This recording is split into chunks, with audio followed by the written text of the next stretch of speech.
días a todos y a todas para este nuevo seminario de la sesión de la Cátedra de Cultura Jurídica, del programa de la Cátedra de Cultura Jurídica de este año 2022-23. Y esta vez para un seminario nos reunimos para un seminario que me hace especial ilusión, es el que nos trae aquí a Vittorio Pasqualotto para hablar de un tema de derecho procesal comparado, que es el ámbito de trabajo en el que Vittoria desarrolla su investigación.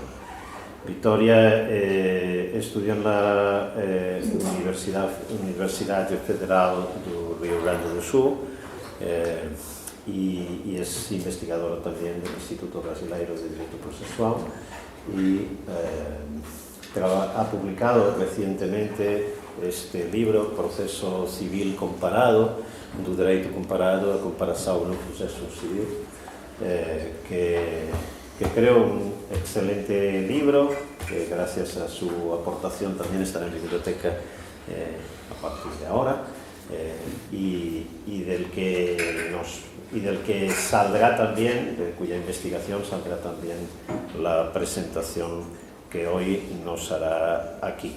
Así que estoy muy feliz de recibirle. No es la primera vez que nos visita en Girona, pero sí la primera vez que va a ser ponente con nosotros. Así que estamos felices de que estés aquí y ávidos de escucharte. Muchísimas gracias, profesor Jordi.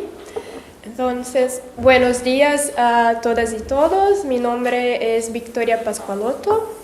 Me gustaría empezar contándoles que la primera vez que estuvo en Girona fue como que a 5 años atrás por motivo de la defensa de la tesis doctoral del profesor Víctor de Paula Ramos, que es profesor del máster en razonamiento probatorio, y también de un seminario sobre precedentes del profesor Daniel Mitiriero.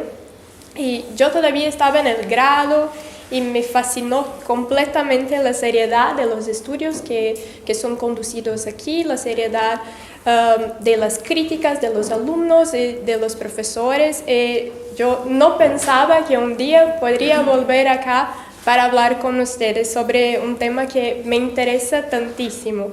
Y es un honor para mí y solo puedo dar gracias inmensas a la profesora Carmen Vázquez, profesor Jordi Ferrer Beltrán, profesores a los que tanto admiro por la oportunidad que me brindan, también a toda la Cátedra de Cultura Jurídica y todos ustedes que están aquí hoy.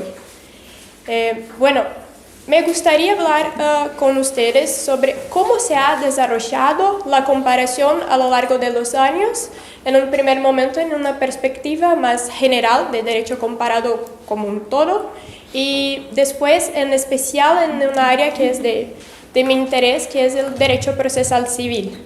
Y es hacer una contextualización de la trayectoria de la comparación, identificando tendencias que han marcado determinadas épocas.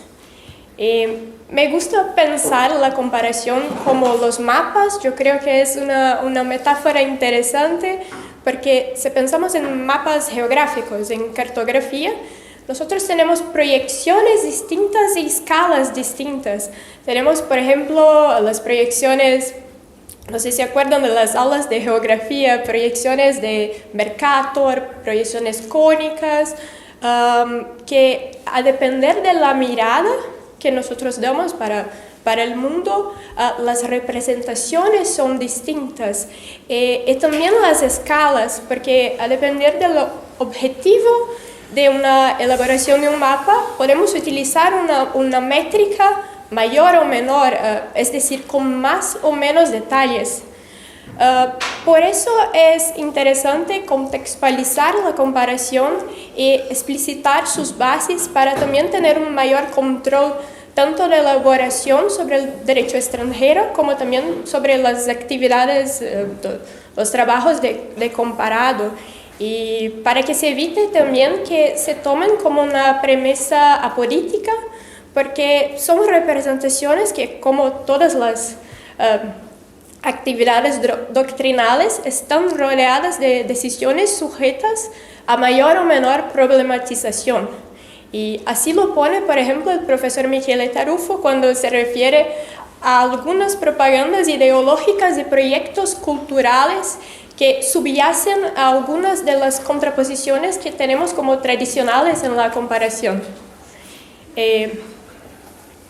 Yo deseo que con nuestra brevísima reseña pueda servir de alguna manera para que ustedes reflexionen sobre la comparación, tanto cuando se deparen con un trabajo de comparación, comprender un poco más su contexto, las preocupaciones históricas, el momento cultural que se estaba viviendo, como también cuando van a desarrollar sus propias actividades de comparación. Y bueno, para eso me gustaría contar una historia que, como todas historias, tiene hechos y personajes destacables en 4 fases culturales del derecho comparado en general y también 4 fases culturales del proceso comparado. Esa historia, por supuesto, también es una empresa doctrinal que está pasible de problematización y después quiero mucho oír sus comentarios, escuchar sus comentarios. Bueno, para esta clasificación yo he tomado como referencia la obra de un comparatista que tuvo una influencia en mi alma mater, que es la Universidad Federal de Rio Grande del Sur, que es Marc Ancel, un comparatista francés, pero también existen, y a partir de ello yo actualicé y también desarrollé sobre el proceso comparado. Es claro que existen otras clasificaciones, como Constantinesco, por ejemplo, que parte de siglos anteriores, y esta es una división que tiene una finalidad esencialmente didáctica, en un sentido de tornar más simples, que sea más fácil ver un panorama de cómo las cosas pasaron durante el tiempo. Bueno, en primer lugar, aunque resulte obvio, es interesante señalar que la comparación no es una actividad exclusiva del derecho. Nosotros hacemos comparaciones a todo momento sin nos darnos cuenta que estamos haciendo. Y comparar así no es una actividad ajena al ser humano y también no es una actividad ajena al jurista. Pero lo hacemos todo el tiempo y ni siempre reflexionamos sobre lo que estamos haciendo. Así que comparar es una cosa seria. Podemos encontrar actividades de comparación en el derecho con orígenes muy remotas. Podemos remontar, por ejemplo, a la Grecia antigua, a los trabajos de Solón, Licurgo, Aristóteles, Platón, comparando las ciudades-estados griegas y sus constituciones. Pero para la historia que gustaría de contarles hoy, voy a partir de un punto de referencia un poco más cerca de nosotros, que es el comienzo del siglo XX. Y también de una determinada indicación geográfica, que es en París. Bueno, desde el punto de vista cronológico es evidente que 1900 pertenece al siglo XIX, pero también es un año puente para el próximo siglo. Y desde el punto de vista de la significación y del impacto, su capacidad de señalar un cambio de página en la historia de la cultura de la comparación. El siglo XIX es conocido, como todos nosotros sabemos, como la era de las codificaciones. Y sus ejemplos más conocidos son lo que inaugura y cierra el siglo XIX, que es el Código Napoleónico de 1804 y también el BGB alemán que entró en vigor en 1900. Y si por un lado esos procesos de codificación señalaron una nacionalización del derecho a medida que estábamos abandonando el derecho común romano canónico, también acabó impulsando el desarrollo del derecho comparado por una necesidad práctica también, porque ahora tenemos códigos muy distintos, tenemos que continuar haciendo relaciones entre los países, en fin. El clima cultural de esa época también era un clima de gran optimismo científico, de creencia en la razón humana. Fue la época de las exposiciones universales también. Aprovechando la ocasión de la Exposición Universal de 1900, la Sociedad de Legislación Comparada, que era de Francia, celebró en París el primer Congreso Internacional de Derecho Comparado, con destaque de entre otras figuras para Edward Lambert. Y ese fue un autor muy significativo de este periodo, y fue un periodo que fue marcado por esfuerzos para reconocer una autonomía científica del derecho comparado, desarrollar conceptos, métodos, objetivos del derecho comparado. Y también estaba centrado, los investigadores de comparado venían también de una tradición de derecho privado. Eso fue importante, un marco importante en la historia, porque acabó catalizando todo un desarrollo doctrinal en torno del derecho comparado.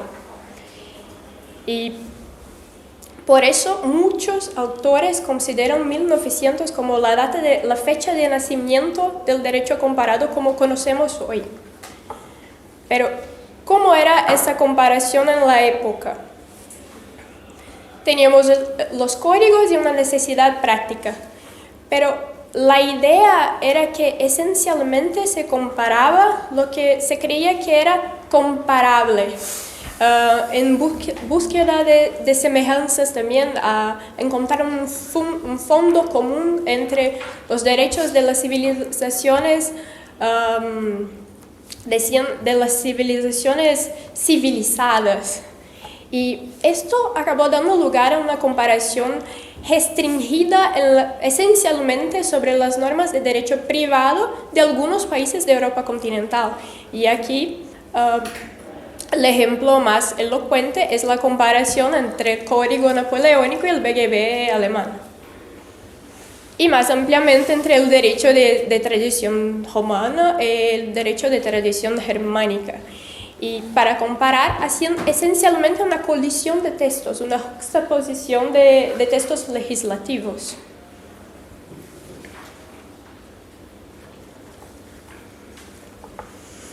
Después de la Primera Guerra Mundial, hay un movimiento de cambio en relación a la comparación.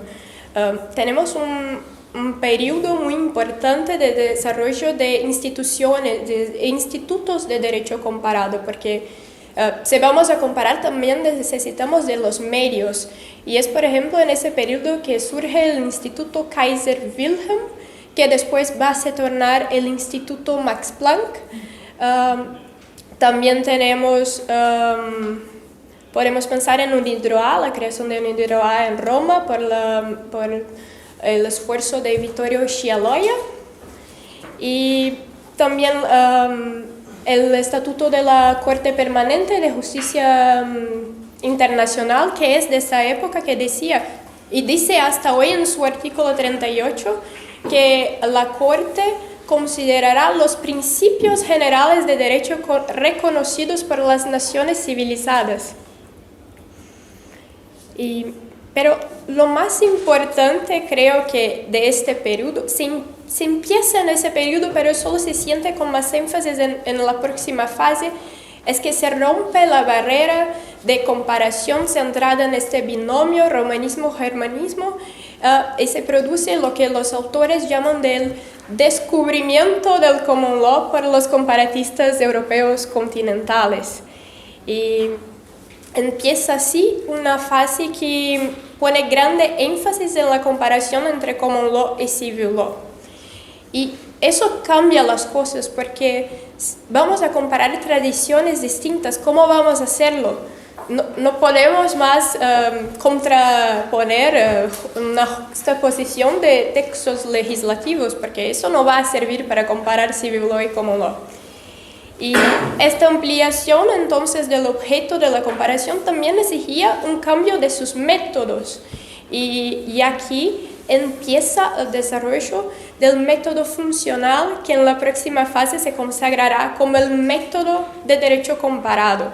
Y una figura muy importante para eso fue Ernst Haber, que es un comparatista, creo que alemán, pero lo más interesante es que fue a estudiar en los Estados Unidos, influenciado por los métodos de estudios de casos, desarrolló las bases para el método funcional de comparación.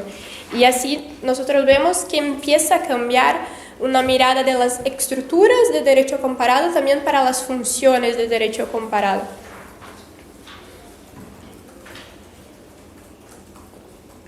Y tenemos así una tercera fase de derecho comparado que empezó después de la Segunda Guerra Mundial, en que tenemos una mirada también sobre la protección de derechos humanos, la protección que también se ve como una protección de derechos procesales, como veremos en la segunda parte.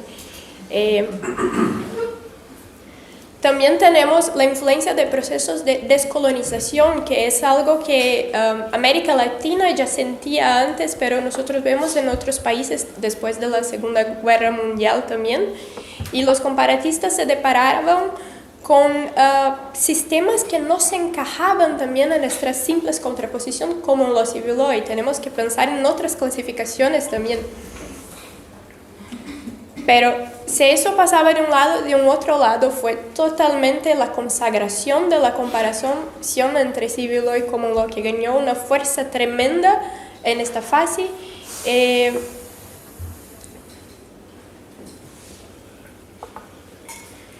Ganó una fuerza tremenda en esta fase y hasta hoy nosotros vemos su fuerza. Pero es interesante en esta fase también que algunos autores consideran una fase crítica del derecho comparado porque empezaron a cuestionar, a preguntar sobre sus bases y cuestionar esta idea que el derecho comparado es una ciencia. Y uno de los personajes más importantes acá es Guterres, que es un comparatista inglés que decía que derecho comparado no era ni derecho ni ciencia, era en verdad un método y siendo un método podría ser aplicado a todas las otras ramas del conocimiento del derecho. Esta crítica tiene una dirección muy específica que es las excesivas discusiones teóricas que tuvieron en los años precedentes sobre la naturaleza del derecho comparado, que consumían mucha energía de los comparatistas, que al revés de pensar en cómo hacer la comparación y efectivamente hacerla, se quedaban cuestionando, no, es una ciencia, porque eso, cuestionando sus conceptos, y Guterres pensaba que no podemos nos fixar solo haciendo eso, debemos ir adelante y desarrollar. Es mucho más importante pensar cómo y para qué vamos a hacer comparación do que lo que es derecho comparado. Y entonces así es una fase que, bueno, se consagró la comparación entre civil law y common law, se consagró también al lado el método funcional, que tiene su formulación más conocida, que es de Zweig y Ketz, que son dos comparatistas poloneses. Y la idea del método funcional es no comparar directamente normas, pero comparar problemas concretos. Pensamos en un determinado problema de derecho, una cuestión de derecho, y vemos dónde los otros ordenamientos ofrecen respuestas para esta cuestión. Y no necesariamente será en el derecho positivo, puede ser una costumbre, puede ser una práctica o puede ser que no tenga respuestas también. Así que camina junto con la comparación civil o cómo no. Acá también tenemos también la obra de Merriman, que posteriormente con un comparatista venezolano también, que es Rogerio Pérez Perdomo, que de Civil Law Tradition, que será un libro que influenciará mucho la comparación también.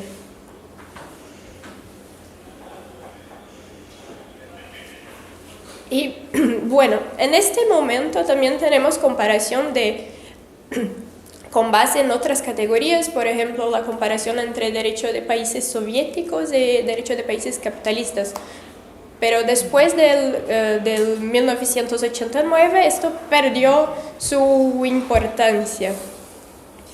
Y el cambio del milenio, sí, los años pasaron, el cambio del milenio encontró también un mundo completamente fracturado. Según Hobsbawm, el siglo XX terminó con problemas que no habrían perspectivas de tener respuestas o soluciones. Y en esta línea hay una comparatista que es, yo no sé pronunciar muy bien su sobrenombre, pero es Esin Yurcu. Es una comparatista turca que daba clases en Glasgow. Y ella dice que el derecho comparado del siglo XX es un enigma, porque no tenemos respuestas, por ejemplo, para las cuestiones si es un método, es una ciencia autónoma. También tenemos una mirada mucho más cultural sobre el derecho, mucho más rica sobre la comparación. Y tenemos también la desconstrucción de algunas clasificaciones tradicionales. Yo creo que aquí sí podemos decir que es una fase crítica del derecho comparado. Y tenemos, por ejemplo, el comparatista Pierre Legrand, que es un francés que creo que es el comparatista crítico más conocido y uno de los comparatistas más importantes vivos hoy. También tenemos una énfasis muy grande en el estudio de los sistemas jurídicos mixtos ahora, y también la reflexión sobre los límites y fronteras del derecho comparado.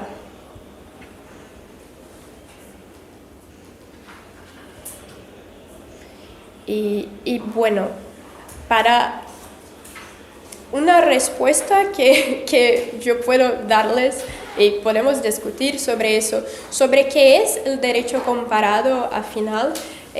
Yo puedo decir en esta cuarta fase que no importa tanto, porque en verdad para responder a eso tenemos que responder preguntas anteriores, que es ¿qué es derecho?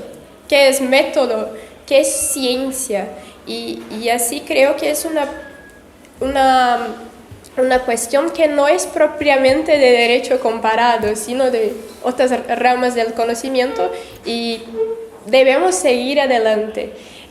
Lo que podría decir es que el derecho comparado al menos tiene una autonomía didáctica.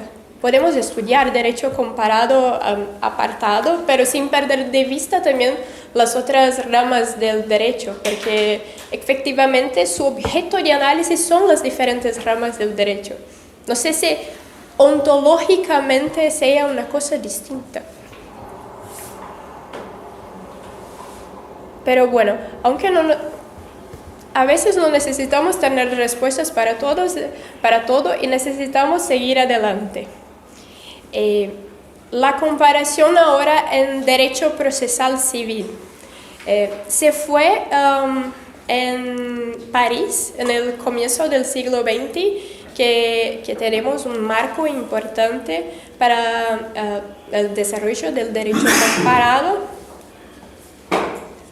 Para mi análisis del proceso civil, yo he partido de Italia en el comienzo del siglo XX también, en que creo que podemos encontrar algunas de las bases para el desarrollo en el pensamiento de Giuseppe Chiovenda. Y bueno, Tarufo el profesor Michele Tarufo y el profesor Vittorio Denti consideran otros marcos. Por ejemplo, el profesor Vittorio Denti considera que solo podemos hablar de comparación en un proceso civil a partir de Piero Calamandrei. El profesor Michele Tarufo es un poco aún más radical y considera que solo se puede hablar en comparación en proceso civil después de Mauro Capelletti y su testimonianza. Pero creo que existen características anteriores que podemos considerar también. Y los explico por qué. Porque en un ensayo muy conocido del profesor Michele Tarufo, Sistema y funciones en el pensiero del proceso civil en el pensiero de Giuseppe Chiovenda, Tarufo analiza ideas centrales en el pensamiento de Chiovenda en torno de la idea de sistema y la idea de principio. Y habla que cuando Chiovenda habla de principio, se puede pensar que busca algo en la historia y también en el derecho extranjero, en las normas del proceso civil austríaco y la influencia de Franz Klein para desarrollar la idea de principios, pero no la idea de sistema, que era una idea muy abstracta. Pero creo que efectivamente la idea de Chiovenda sobre sistemas se puede pensar que es abstracta, es un cambio también de una influencia francesa para una influencia alemana, y creo que no es propiamente su idea sobre sistema, sino cómo llegó a esa idea que caracteriza también un recurso a la comparación, porque fue buscar eso en el derecho alemán.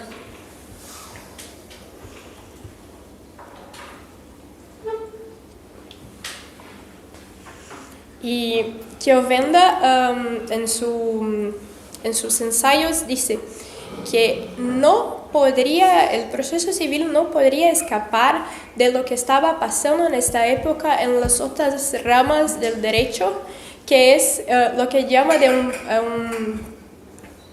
no sé cómo decir, no voy a decir baño, puede ser tal vez una ducha, una lluvia de germanismo. Y dice que cuando se pasa a tener un enfoque sistemático del estudio del proceso civil, con frecuencia las personas encontrarán una necesidad de confrontación, y eso es Chiovenda que está diciendo, de las leyes extranjeras y un frecuente recurso a las leyes de la doctrina extranjera, especialmente la alemana. Y no podría ignorar los progresos, los desarrollos de la doctrina austríaca y alemana. La ciencia procesal italiana sí necesitaba ir más para allá, necesitaba apropiarse de aquella vasta obra literaria y desarrollar ideas en su propio sistema. Y hablaba entonces de comparar legislaciones y apropiarse de la literatura.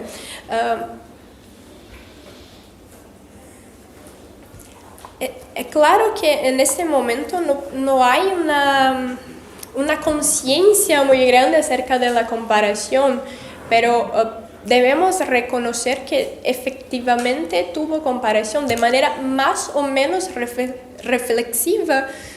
Puede ser que no estaba se dando cuenta de lo que estaba haciendo, porque también no encontré en sus textos ninguna mención a derecho comparado o comparación jurídica, pero estaba no solo haciendo, pero incentivando a sus alumnos a recorrer el derecho extranjero, reflexionar sobre él, y ver lo que se podría aprovechar para el derecho italiano, y creo que esta es una característica importante que no podemos ignorar. Y bueno, ¿cómo ha hecho esa comparación? fue una comparación en ese momento centrada en el romanismo y germanismo, en conceptos y estructuras, y así podemos ver una cierta similitud, aunque parcial, con lo que estaba aconteciendo en el derecho comparado como un todo.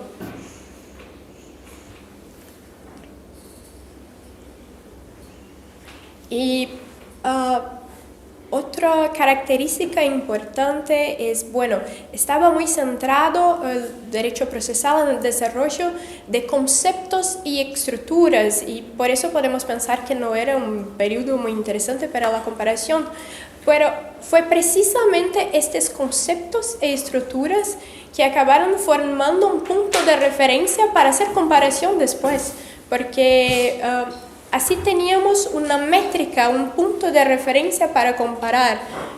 Podemos pensar en, por ejemplo, no sé, principio dispositivo, principio de la demanda, y así tenemos un punto de referimiento para comparar cómo entienden principio dispositivo en el determinado sistema procesal y en otro. Así tenemos una métrica para la comparación.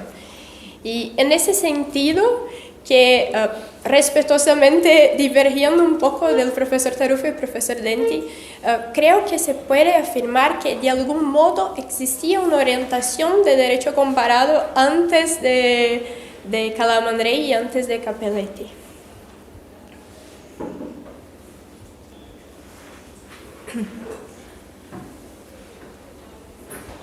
Y acá también, si eso estaba pasando en Europa continental como una tendencia general, en el otro lado del Atlántico tenemos el profesor Robert Wienes-Miller también, que ha hecho precisamente eso en sus principios. Él ha utilizado estos conceptos y estas estructuras para comparar distintos sistemas procesales. Y no solo de la tradición de Common Law, no solo de la tradición de Europa continental, sino también una confrontación entre Common Law y Civil Law a partir de esos conceptos y estructuras, que es algo que influenciará después tanto América Latina cuanto Europa también, pero en este momento no se hacía tanto por acá ni en América Latina.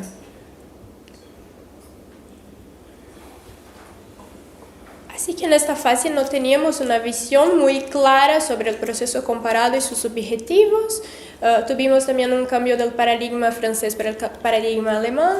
Y por otro lado, ese desarrollo en torno de los conceptos e estructuras va a permitir después una comparación mucho más interesante entre los sistemas procesales. La segunda fase del proceso civil comparado comienza en 1950, cuando la Asociación Italiana de los Estudiantes de Proceso organizó el primer Congreso Internacional de Derecho Procesal Civil, celebrado en Florencia. Acá uno de los personajes importantes es Calamandrei. Y se trata de un momento muy importante porque es en ese congreso que podemos encontrar la origen de la Asociación Internacional de Derecho Procesal, que empezó como una rama de la Asociación Italiana, pero con carácter supranacional. Eso es muy interesante. Y acá tenemos la participación, sus primeros miembros fueron, por ejemplo, el profesor Víctor Feiren-Guillén de España, Robert Wienes-Miller también, Niceto Calá Zamora de México, Eduardo Couture, también Oscar da Cunha de Brasil, y claro, los italianos también. Muchos años después habrá una formalización de la creación del instituto, pero su génesis está acá. Y también significó la primera reunión de los procesalistas después de la Segunda Guerra Mundial. Y la guerra había cambiado significativamente el panorama mundial. Así, en una conferencia conocida como Proceso y Justicia, Piero Calamandrei ha criticado mucho esos conceptos e estructuras de la fase anterior. Decía que eran edificios lógicos de catedrales de conceptos que no han impedido que muchas cosas malas tengan pasado en la Segunda Guerra Mundial, así que los fines del proceso también importaban. Deberíamos pensar cuáles son las funciones, cuáles son los fines del proceso también. No es meramente un procedimiento vacío, sino que sirve a algunos propósitos. Y estos propósitos, de acuerdo con Calamandrei, también serían la realización de la justicia. Y la justicia también se realizaba cuando había una consonancia mayor entre proceso y constitución.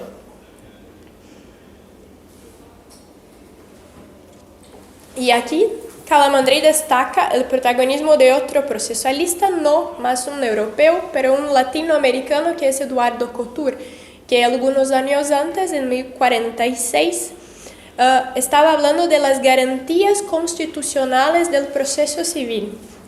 Y donde Couture buscó desarrollar las garantías constitucionales del proceso civil, precisamente por influencia del common law, de la cláusula de due process y del recurso así al common law.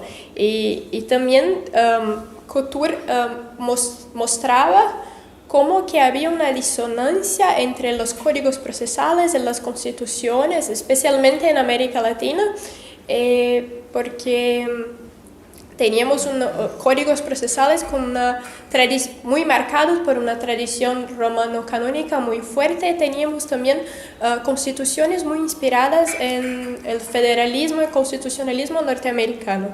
Y eso será conocido después en Brasil como el paradojo metodológico del derecho del proceso civil brasileño, pero también se aplica a algunos otros sistemas de derecho procesal de América Latina, así que había una disonancia entre los códigos procesales que eran de una tradición histórica distinta, con una herencia también de la colonización y una influencia muy grande en el constitucionalismo norteamericano.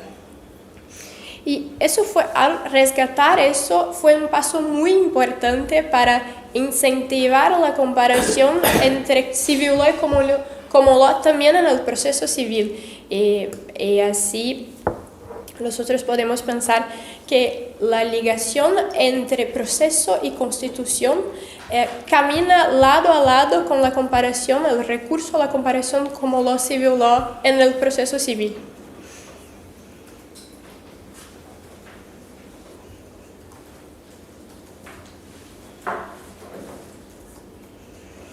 Y en ese sentido, Calamandrei también señaló, Couture también señaló un puente transatlántico, porque influenció en cierta manera también las ideas de los procesalistas italianos, por ejemplo. Había una buena relación con Calamandrei y con Cappelletti.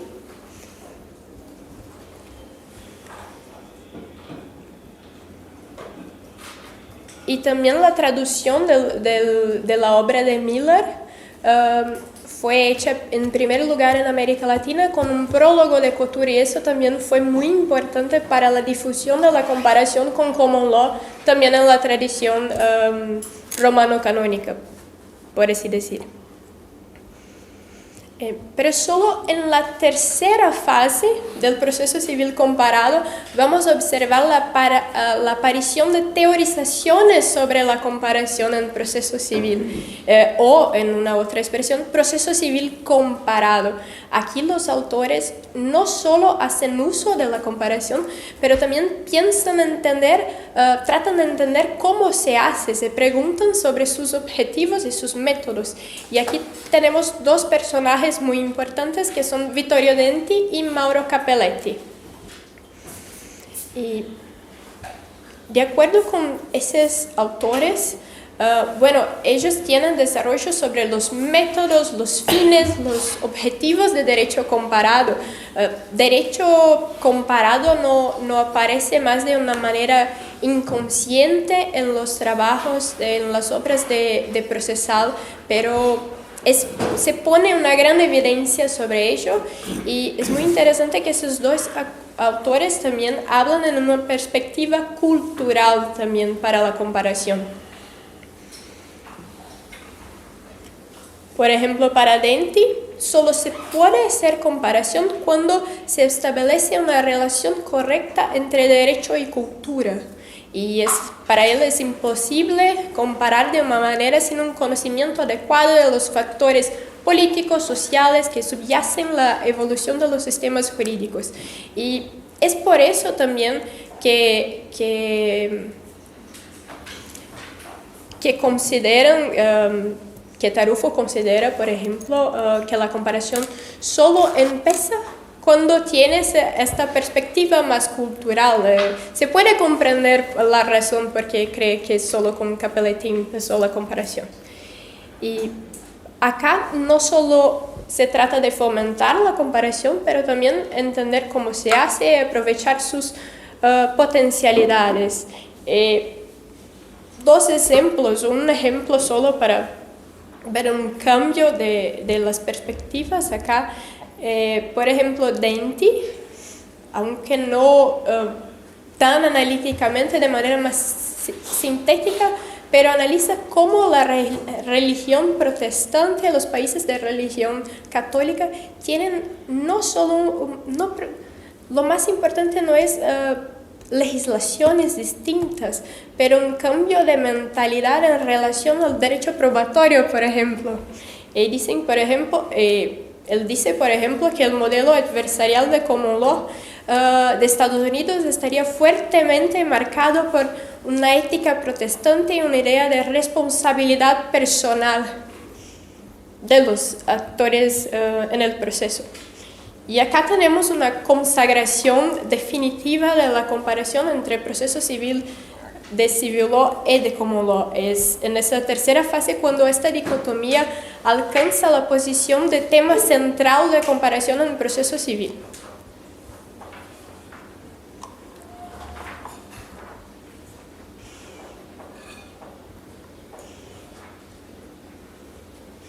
Y bueno, acá también tenemos un gran proyecto que fue el proyecto de acceso a justicia desarrollado por Mauro Capelletti y Brian Garf en Florencia, que es conocido como Proyecto Florencia también. Mauro Capelletti dice expresamente que se apoyó mucho en los métodos del common law, del estudio de los casos en perspectivas más amplias, más culturales para desarrollar ese proyecto. Y en la cuarta fase podemos pensar como personaje un alumno de Vittorio Denti que no solo aprendió con su maestro la importancia de la comparación, sino que llevó a un nivel revolucionario con sus teorías críticas, que es el profesor Michele Tarufo. Y acá se destaca la relación de la comparación en proceso civil también con otras áreas del conocimiento, incluso para más allá del ámbito jurídico. Y también se observa una profundización de las perspectivas culturales que estaban hablando, por ejemplo, Vittorio Denti y Mauro Capelletti. Y creo que ninguna otra obra del profesor Tarufo pone tan directamente eso como Sui confini, sobre las fronteras, que es una recopilación de artículos del profesor Tarufo publicados entre 1995 y 2001. Y esta obra debe entenderse como una propuesta de superación de las fronteras. Embora sea sobre las fronteras, en verdad es para superar las fronteras. Y así el profesor Tarufo dice que nuestra posición acá es poner como que sentado sobre un caballo, sobre un muro, con una pierna de cada lado, que así se puede analizar sus dos lados, establecer relaciones sobre ellos, interrogarse sobre el sentido de este muro y en última instancia sobre su propia existencia.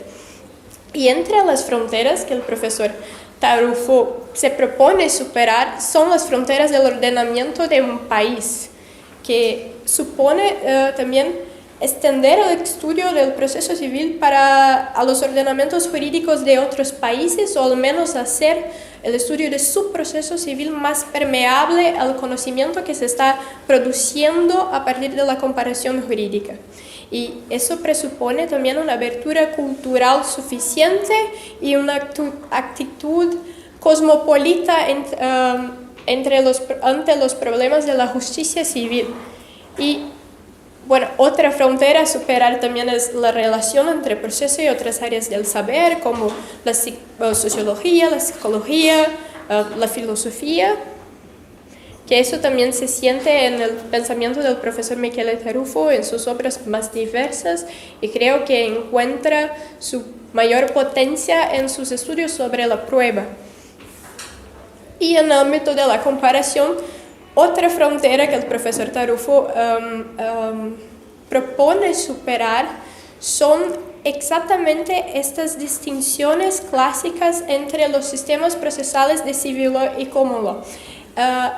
Es decir, no es propiamente que no tenemos diferencias entre esos dos sistemas y debemos abandonar por completo esta división. Solo que tomar mucho cuidado con las elaboraciones de las distinciones entre civil law y common law. Por ejemplo, el problema es hacer como que equivalencias, como proceso civil de civil law, de la tradición de civil law, con proceso de common law con oralidad, o proceso de civil law con escritura, proceso de common law como adversarial y proceso de civil law como inquisitorial. Y también dice que no hay, si algún día estos modelos fueran verdaderos, tenemos que considerar que tenían subyacentes proyectos ideológicos muy, muy importantes que puede ser que hoy en día no nos sirvan más. Y habla así que no hay una convalidación histórica ex posteriori de esos modelos.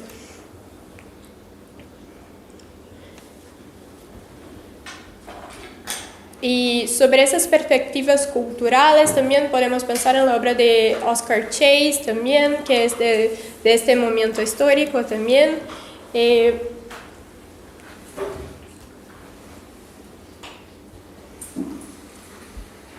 Pero lo más importante creo que es esta perspectiva crítica sobre la comparación en derecho procesal civil y no tomar estas equivalencias también como premisas apolíticas, elaboraciones totalmente neutrales, sin ningún proyecto por detrás. Y en su opinión, el proceso civil no hay más lugar en el proceso civil para rígidas contraposiciones dogmáticas. Y podemos pensar así en perspectivas más pragmáticas, menos ideológicas, y pensar también en nuevas clasificaciones, la construcción de otros modelos que sean más útiles para la comparación del proceso. Y es también acá que podemos encontrar las primeras iniciativas, las grandes iniciativas en larga escala para armonizar las normas procesales. Y una de esas, por ejemplo, son los principios transnacionales de proceso civil, que precisamente el profesor Tarufo fue uno de los redactores. Y bueno, ¿para dónde vamos? Es muy difícil decir cuáles son los rumos ahora, pero pienso que no podemos dejar de llevar en cuenta todo este século de desarrollos en torno de la comparación. Y podemos utilizar también las bases del derecho comparado en general para comparar el proceso civil, pero tenemos que tener mucha atención y hacer adaptaciones necesarias. Y por eso la explicitación de las bases de la comparación y una contextualización de la comparación permite un mayor control de esta elaboración. Y también acá digo más una vez lo que el profesor Tarufo dice, porque así podemos identificar lo que subyace las comparaciones. Y bueno, Yo espero que con esta breve reseña con presentación de algunos hechos y personajes pueda servir de alguna manera para que ustedes reflexionen sobre la comparación y también cuando se encuentren diante de trabajos de comparación puedan pensar también sobre su contexto, situándose históricamente, viendo cuáles eran las preocupaciones del momento, lo que el autor o la autora tenía en mente cuando ha desarrollado esta comparación. Y también cuando ustedes van a desarrollar sus propias pesquisas comparadas, también pensar un poco sobre eso. Y para terminar, me gustaría retomar el lema de mi alma mater, que es la Universidad Federal de Río Grande del Sur, que es res severa verum gaudium, que es una expresión en latín de Séneca, y todos pensábamos que quería decir una cosa y al final descubrimos que en verdad se interpreta correctamente como otra. La mejor interpretación dicen que es la alegría, la verdadera alegría es una cosa seria.